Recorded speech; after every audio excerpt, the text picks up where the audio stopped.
12 বছর হলো ব্যবসা করতেছি এখানে। 12 বছর হলো ব্যবসা করি। আমার ডিম আমি খরিদ করি তারাস থেকে ডিম খরিদ করি, আর প্রতিটা খামার থেকে ডিম সংগ্রহ করি। আজ 12 বছর হলো ব্যবসা করি এখানে। মোটামুটি চলে, বাল বাচ্চা নিয়ে কোন রকম আমাদের সংসার চলে। 100, 150, 150 কিন্তু বিক্রি হয় এখন বর্তমানে। আর কলা শীত হলে পারে একটু বেশি বিক্রি হয়, 200 বিক্রি করা যায়।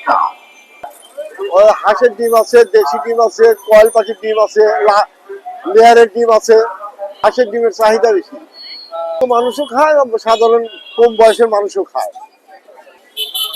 এক সময় হাট বাজার থাকে, 20 টাকা বিক্রি করি, 25 টাকা বিক্রি করি।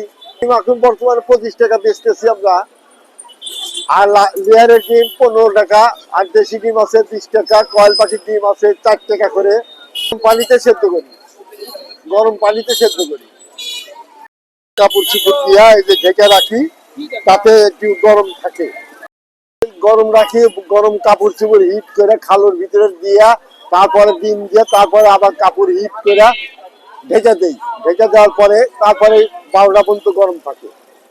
আসি, আমার এই আগে রিক্সা চালাইতাম, আমার হাত ভেঙে গেছিল। তার থেকে আর কোনো কর্ম করতে পারি না, প্রতিবন্ধী হয়ে গেছি। তার থেকে আমি দেখলাম ছেলেটার ডিম নিয়ে মোড়ের উপর পয়সা বিক্রি যদি করা যায়, তাহলে আমার হয়তো সংসার চলবে। এটা মনে করে আমি এখানে বসে ডিম বিক্রি করবেন। অনেক ভালো আছি। এই 2500, 3000, 500 থাকে, 400 থাকে।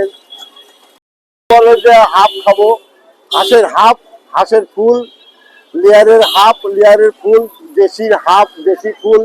যে চাইতেছে কয়েল পাখির ডিম চাইতেছে।